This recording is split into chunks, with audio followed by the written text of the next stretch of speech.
A vontade de Deus, Alexandro Ribeiro, um reino de poder.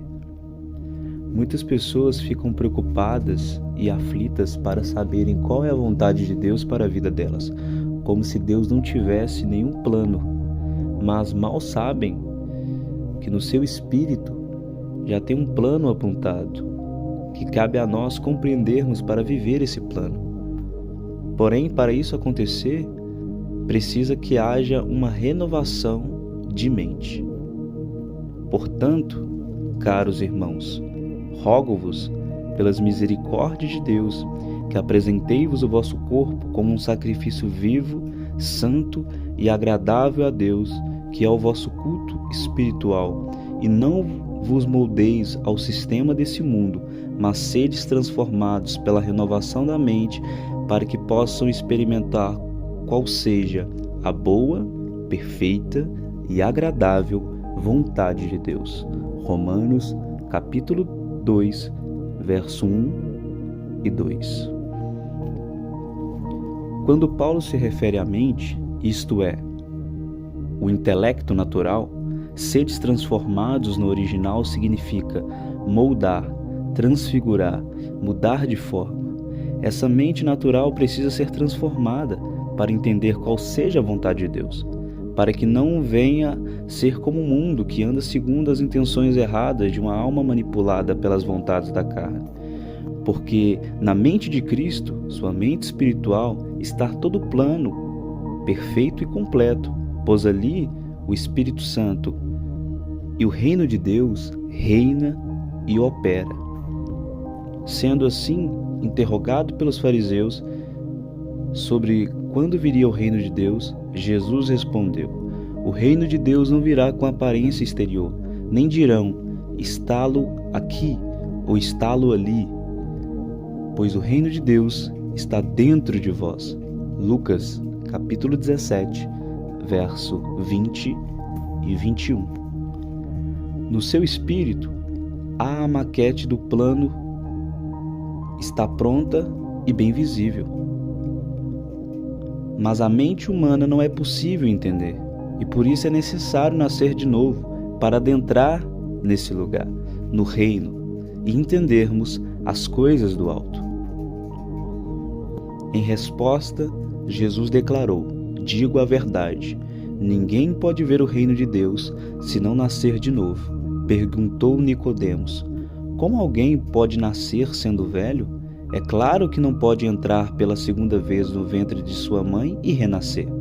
Jesus respondeu: digo a verdade, ninguém pode entrar no reino de Deus se não nascer da água e do Espírito.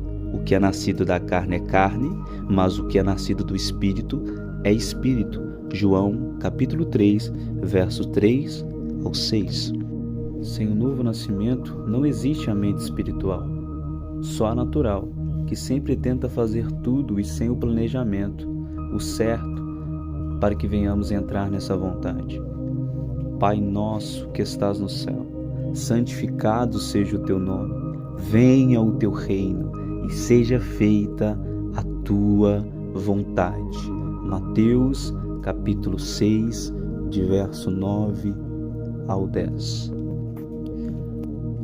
Quando me entrego totalmente ao reino, como sacrifício vivo, santo e agradável a Deus, eu me lanço a essa perfeita vontade. Mas como?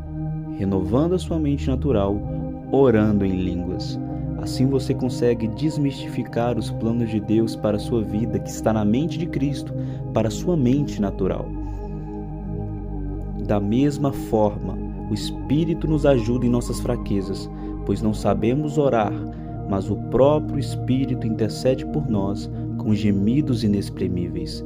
E aquele que sonda os corações conhece a intenção do Espírito, porque o Espírito intercede pelos santos de acordo com a vontade de Deus.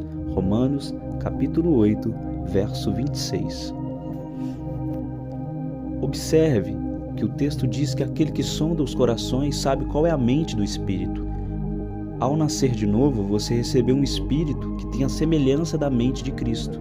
Sendo assim, a vontade de Deus passou a ser sua vontade, que está amputada no seu espírito. O que se une com o Senhor é um só Espírito com Ele. 1 Coríntios 6, 17. Quando estamos falando em línguas, falamos dos mistérios de Deus e o plano de Deus para nossas vidas. Vamos até as profundezas de Deus através do Espírito Santo, para que em nossas mentes naturais possamos extrair e entender esse plano. A oração em línguas e o Espírito Santo nos ajuda a compreender na nossa mente natural essa profundidade de riquezas, porque por meio dele é-nos revelada em nossa mente natural todas as coisas em Deus, pois não conhecemos os pensamentos de Deus, senão o Espírito de Deus. Então continue orando no Espírito e você vai entender todo o plano de Deus para a sua vida. Porque sou eu que conheço os planos que tenho para você, diz o Senhor. Planos de fazê-lo prosperar e não de causar dano, planos de dar a vocês esperança e um futuro. Jeremias 29:11. Entretanto, falamos de sabedoria entre os que já têm maturidade, mas não da sabedoria destes ou dos poderes desta era, que estão sendo reduzidas a nada. Ao contrário, falamos da sabedoria de Deus, do mistério que estava oculto, o qual Deus o preordenou antes do início das eras, para nossa glória. Mas Deus o revelou por meio do Espírito. O Espírito sonda todas as coisas, até mesmo as mais profundas de Deus. Pois quem conhece os pensamentos do homem, a não ser o Espírito do homem que nele está? Da mesma forma, ninguém conhece os pensamentos de Deus, a não ser o Espírito de Deus. Nós, porém, não recebemos o Espírito do mundo, mas o Espírito que é procedente de Deus, para que entendamos que Deus nos tem dado gratuitamente. Quem conheceu a mente do Senhor, para que possam instruí-la? Nós, porém, temos a mente de Cristo. 1 Coríntios, capítulo 2.